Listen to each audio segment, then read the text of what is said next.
Ahora procederemos a realizar el gráfico para diferentes temperaturas. Para evitar tener que hacer una hoja de cálculo por cada temperatura o tener que hacer una hoja complicada donde incluye todos esos datos, podemos hacer lo siguiente. Si vamos a variar la temperatura y ya todos los datos que tenemos en las celdas están referidas a una temperatura o a una presión en particular, tomamos eso como referencia. Ahora procederemos a construir una gráfica para diferentes temperaturas. En este caso tomamos el gráfico PXY y simplemente aprovechamos la hoja de Excel que ya tenemos creada y creamos varias.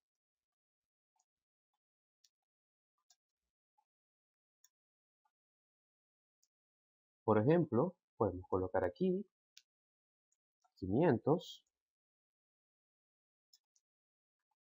700, 900,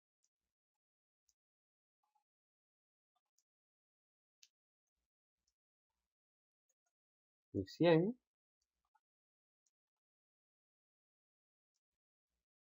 1300. Los valores son indiferentes, simplemente queremos evaluar ahorita el comportamiento del gráfico a diferentes temperaturas. Ahora, procedemos a crear un gráfico con los datos que tenemos. Damos en la pestaña de Insertar, Dispersión, Curvas suaves. Seleccionamos la primera gráfica, Seleccionar datos, Agregar. Colocamos una referencia, por ejemplo, 300 Kelvin. La referencia de 300 Kelvin, tomamos, digamos que es 300 Kelvin, la burbuja. Tomamos las X.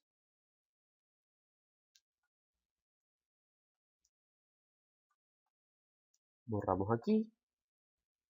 Tomamos sus Y. Aceptar. Vamos a agregar. Escribimos que es 300 Kelvin, el rocío. Tomamos las X y tomamos las Y correspondientes. Aceptar. Podemos de una vez darle un formato primeramente a esto y lo podemos a un gráfico nuevo.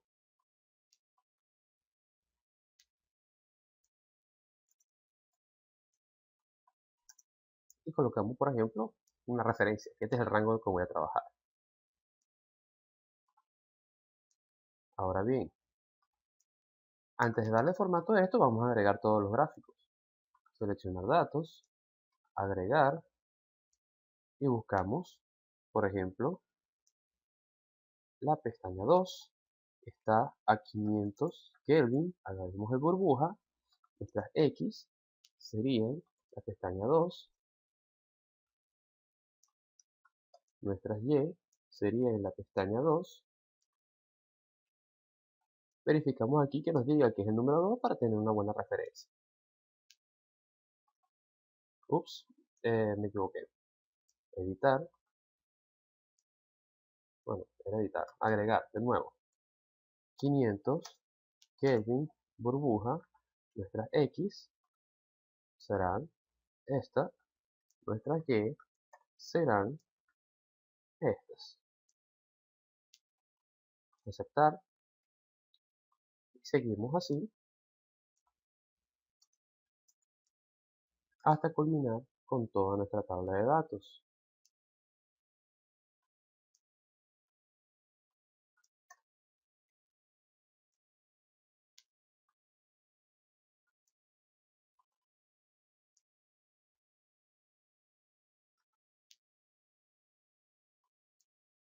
Por el momento procederemos a adelantar el gráfico para observar el comportamiento final de todas estas gráficas. Una vez que realizamos el gráfico con todas las condiciones de temperatura, podemos observar lo siguiente. Por ejemplo, a medida que incrementamos la temperatura, se observa una pequeña expansión de las gráficas. Me refiero a una separación entre las condiciones de burbuja y rocío. Pero esta expansión no es muy apreciable. Esto es principalmente por la naturaleza de los componentes al ser muy similares. Quiere decir que a mayores condiciones quizás el equilibrio se alcanza, pero no se logra una gran separación de los elementos. Ahora observemos que A mayores temperaturas también se requieren condiciones de presión muy elevadas, lo cual serían bastante imprácticas. Preferiblemente se recomienda condiciones de presión bajas para que sea más económico el sistema. Ahora bien, debido a que el gráfico PXY a diferentes condiciones de temperatura no es muy claro, ya que no muestra una clara expansión de las gráficas, podemos evaluar algo mucho más relevante, que es un gráfico de composición de líquido y vapor, un gráfico XY. Ese gráfico, también conocido como curvas de reparto, nos indica cómo es la relación entre las composiciones de líquido y vapor. En este caso tenemos, en el eje inferior tenemos las composiciones de líquido y en el eje de las Y tenemos las composiciones de vapor. Por tanto, aquí estarían las X y aquí estarían las Y. ¿Qué sucede? En una situación de reparto, tenemos que buscar la mayor diferencia entre las composiciones de líquido y vapor, ya que al haber una mayor diferencia entre composiciones de líquido y vapor para un mismo componente, podemos lograr una separación. Por ejemplo, si hay una mayor cantidad de composición en el vapor que en el líquido, nos va a dar una relación de la constante de equilibrio superior a 1, ya que K sub i es Y entre X sub i. Eso nos indica que el componente se va a desplazar preferentemente hacia la fase de vapor y se separará por la parte superior. Ahora bien, si tenemos una relación inferior a 1, esto indicará que se irá por la fase líquida. Ahora, si ellos son iguales, será muy difícil separar, ya que no habrá una fuerza impulsora para lograr la separación de los componentes, ya que la fuerza impulsora de los procesos de separación es la diferencia de composición. Si observamos aquí, tenemos una línea roja que nos indica cuando X es igual a Y. ¿Qué implica esto? Que en este momento, cuando caigan las curvas en este lugar, será la línea de identidad, donde las composiciones de líquido y vapor son iguales, es decir, el lugar donde no se logra una separación efectiva. Ahora, si evaluamos las otras más gráficas, fíjense que aquí tenemos 900, tenemos la siguiente gráfica que es 700, 500 y 300. Ahora, observen con cuidado esta situación. Tenemos que nos está dando que a menor temperatura se dan mejores condiciones de separación de líquido y vapor. Esto se ve por la distancia que hay de esta curva respecto a la línea de identidad. Quiere decir que da una relación de K sub i que está dando por encima de esto. Perdón, una relación del vapor y del líquido que nos está dando separado de la línea de equilibrio, donde las composiciones de líquido y vapor sean iguales. Por lo tanto, se va a lograr una separación más efectiva en condiciones de temperatura. Ahora, observen el cambio drástico que hay. 300 Kelvin, perdón, 900 Kelvin, 700 Kelvin, 500 Kelvin.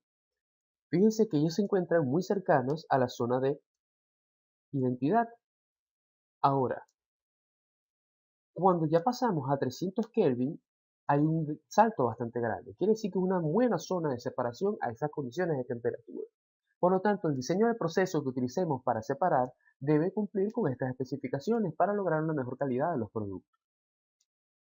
Ahora observemos el caso en el cual variamos las condiciones de presión desde 100 kPa hasta 1000 kPa o 1 MPa, y eso se hizo en intervalos de 100, 220 kPa, 600 kPa y 1000 kPa. Si observamos, a medida que se va incrementando la presión, el sistema toma su equilibrio a condiciones de temperatura mayores, pero no se observa un cambio apreciable en el ancho o la expansión de la gráfica. Por lo tanto, no se puede apreciar cuál daría mejores resultados para un proceso de separación. Para eso, construimos el gráfico XY. El gráfico XY o la curva de reparto nos indicaría lo siguiente, recordando que este gráfico se toma, perdón, aquí hubo un error, esto corresponde a las y esto corresponde a las X. Ahora bien,